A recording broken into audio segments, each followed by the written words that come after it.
Buen mediodía, estimados escuchas del programa Controversias.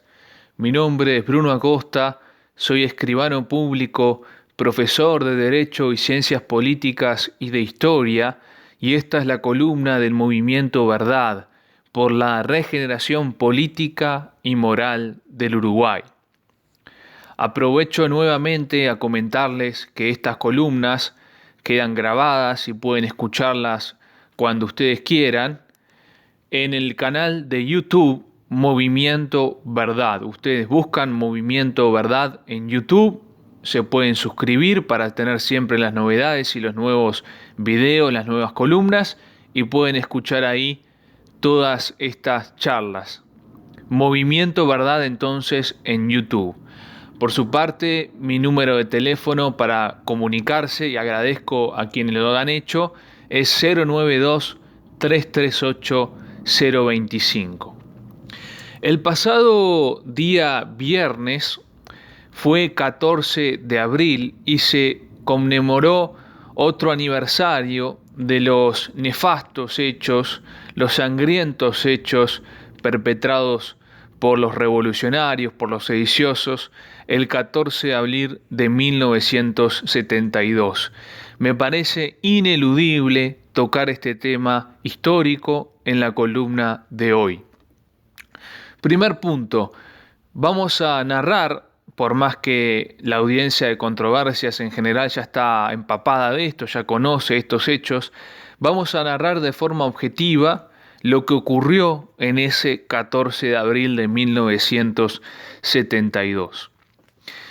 Sobre las 8 de la mañana, y desde dos automóviles, integrantes del MLN Tupamaros acribillan con fuego de ametralladoras en las calles Rivera y Soca a un patrullero policial, muriendo el subcomisario Óscar de Lega Luzardo y el agente Carlos Leites, y quedando gravemente herido otro agente policial. Consumado el atentado, los asesinos bajan de sus vehículos y disparan sobre los funcionarios caídos en el suelo, huyendo luego. Sobre las 9 horas es ametrallado en la localidad de Las Piedras, departamento de Canelones, donde vive, desde un automóvil que estuvo guardando en la zona, el capitán de corbeta Ernesto Moto, quien muere en el acto. Sobre las 11 horas y desde una ventana del segundo piso de la iglesia protestante, citan las calles Constituyente y Barrio Zamorín, dos francotiradores acribillan con armas largas de precisión al profesor Armando Acosta y Lara, ex subsecretario del Interior, quien muere. Hieren a su esposa y a un agente policial de su custodia cuando salían de su domicilio y huyen. Es decir que este 14 de abril de 1972 significó que en horas de la mañana, solamente en horas de la mañana, entre las 8 y las 11 horas, estos asesinos, estos terroristas que fueron los Tupamaros, mataron a 4 personas. Entre los asesinos se sabe que quien mató a Acosta y Lara es un periodista que sigue ejerciendo la profesión, o al menos la ejerció hasta hace muy poco.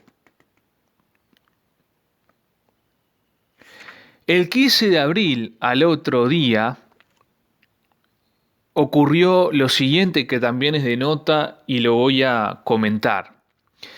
El senador Enrique Erro lee en la Asamblea General las fotocopias de unas actas, entre comillas, levantadas por los Tupamaros sobre la base de las declaraciones, entre comillas, que según la organización sediciosa habría hecho Nelson Bardesio, quien permanecía en secuestro desde el 24 de febrero de 1972. Denunciando la existencia de un presunto, entre comillas, escuadrón de la muerte, que entre otras cosas habría secuestrado y dado muerte a Héctor Castagneto da Rosa, cuya desaparición, entre comillas, denunciara el diario La Idea el 23 de agosto del 71. La impresión generalizada que este episodio provoca es la de que se trata de una maniobra habilidosa de los sediciosos para contrarrestar la conmoción pública creada por los asesinatos del día anterior, 14 de abril, e impedir la aprobación del estado de guerra interno solicitado por el gobierno. Ustedes saben, o si no saben se los comento, que Erro era un tupamaro, conocido entre ellos por el viejo Erro, es decir, era un senador, un parlamentario por el Frente Amplio, tupamaro. Aquí está una prueba muy gráfica de que el Parlamento, las instituciones democráticas, liberales, habían sido infiltradas, incapaces de defenderse como lo son por definición contra el comunismo, por los marxistas, en este caso por los tupamaros. Este hombre Erro, por supuesto haciéndole un mandado a su organización tupamara, lee estas actas que da la cuenta de un supuesto escuadrón de la muerte para desviar la atención de lo ocurrido el día anterior con estos 4 alevosos asesinatos.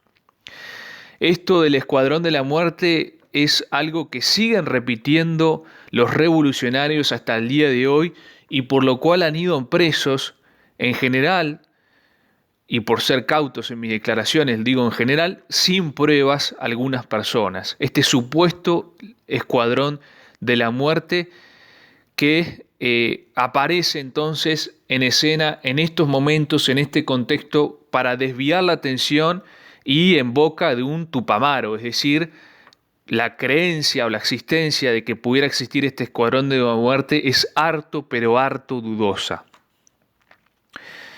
Luego de prolongadísima sesión, el 15 de abril, el Poder Legislativo otorga anuencia para suspender por 30 días la seguridad individual a los efectos del artículo 31 de la Constitución y para decretar el estado de guerra interno por igual término, a fin de combatir la subversión y al solo efecto del artículo 253 de la Constitución, es decir, el funcionamiento de la justicia militar en lugar de la civil para delitos contra o por, mejor dicho, sedición. Es decir, los hechos del 14 de abril de 1972 generaron que al otro día, y dada la gravedad que tuvieron y que se sumaban, por supuesto, a centenares de robos, asesinatos, secuestros, etc., de que el Parlamento decretara el estado de guerra interno a los efectos del artículo 253 de la Constitución, es decir, el funcionamiento no de la justicia civil, sino de la militar, solamente para delitos por sedición y por 30 días. Esto es importante remarcarlo, fue la primera vez que el estado de guerra interno fue sancionado en nuestro país. Y esto entre otras cosas porque se sabía en la época que muchos jueces de la parte civil, ora por temor, ora por connivencia con los revolucionarios, eran muy laxos, muy débiles para sancionar y para sentenciar contra los sediciosos. Entonces se pasaron sus delitos para la justicia militar, que era mucho más proba y mucho más dura. En este sentido, acerca del 14 de abril del 72, el doctor Álvaro Pacheco Seré escribe: el 14 de abril de 1972, la fuerza de los trágicos acontecimientos desencadenados por la subversión armada continúa determinando las soluciones jurídicas y políticas. En gobierno, en razón de esas acciones de carácter bélico, solicita anuencia para suspender la seguridad individual y decretar el estado de guerra interno, de acuerdo a la Constitución. La Asamblea General la concede por 30 días, luego de prolongada sesión en la cual el senador Erro lee un documento que llegó al Parlamento, esto entre comillas, como portavoz de la conspiración.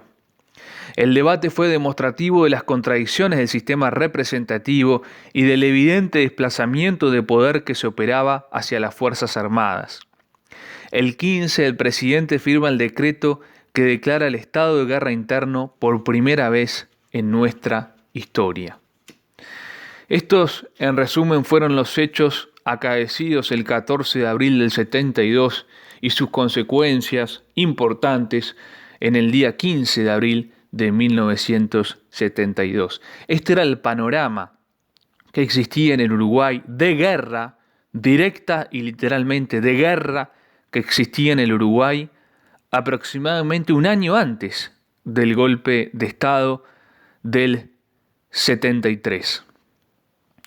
En segundo lugar, en esta columna, después de contar los hechos acaecidos, una reflexión acerca de esto. Ha triunfado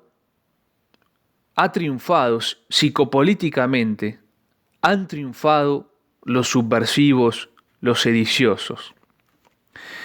Existe un atentado enorme hoy en día contra la justicia y contra la verdad. Y es que estos asesinos, estos terroristas que el 14 de abril del 72 mataron a 4 personas en horas de la mañana, estos terroristas, estos asesinos, decía, con sus marcas, con sus marchas, con sus lloriqueos, pasan a la opinión pública, han pasado a la opinión pública definitivamente de victimarios a víctimas. Este es un atentado enorme contra la justicia y contra la verdad histórica. Los victimarios, estos terroristas, han pasado a ser víctimas para la opinión pública, en genial maniobra psicopolítica. En este sentido, de esta denuncia que yo hago, hay unas palabras muy elocuentes de Bordaberry, de Juan María Bordaberry. Él dice, en declaraciones al periodista Campodónico, lo siguiente: me parece realmente llamativo que únicamente se hable de los derechos humanos de quienes estuvieron del lado de la revolución. Yo creo que hoy solo importan los derechos humanos de los revolucionarios. En aquellos años se cometieron agresiones contra los derechos humanos de personas que no estaban con la revolución y que sufrieron muertes y secuestros. Yo vi salir a personas que parecían cadáveres después de estar enterradas en vida durante un año, prisioneras de los Tupamaros. Y también hubo asesinatos de soldados y de civiles. Esas son violaciones de los derechos humanos que al parecer nadie recuerda hoy. Para esos casos no hay comisiones que investiguen. Sus autores han recibido la bendición de la democracia.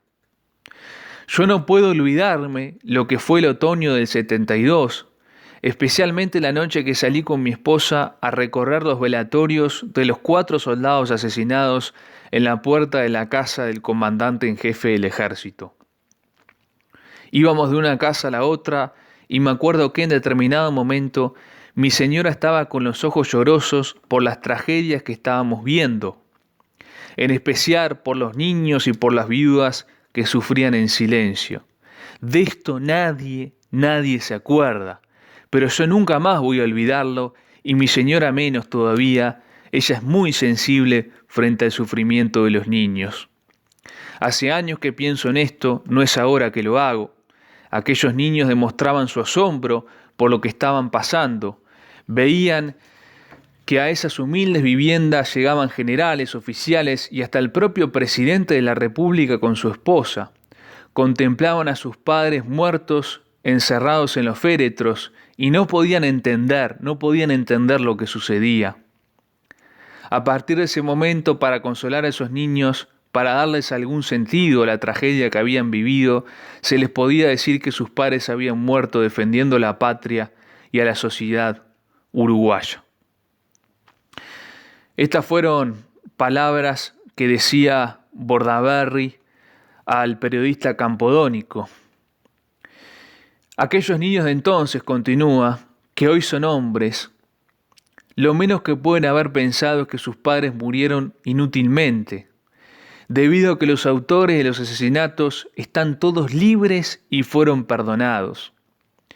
Y todavía puede haber alguno de aquellos hijos al cual le haya llegado la acusación de que su padre era un represor, o como se dice ahora, un torturador. Esos chicos cuyos ojos llenos de asombro yo hoy todavía recuerdo, podían, repito, haber recibido alguna explicación que les diera fortaleza, en el sentido de que sus padres habían muerto en defensa de la patria.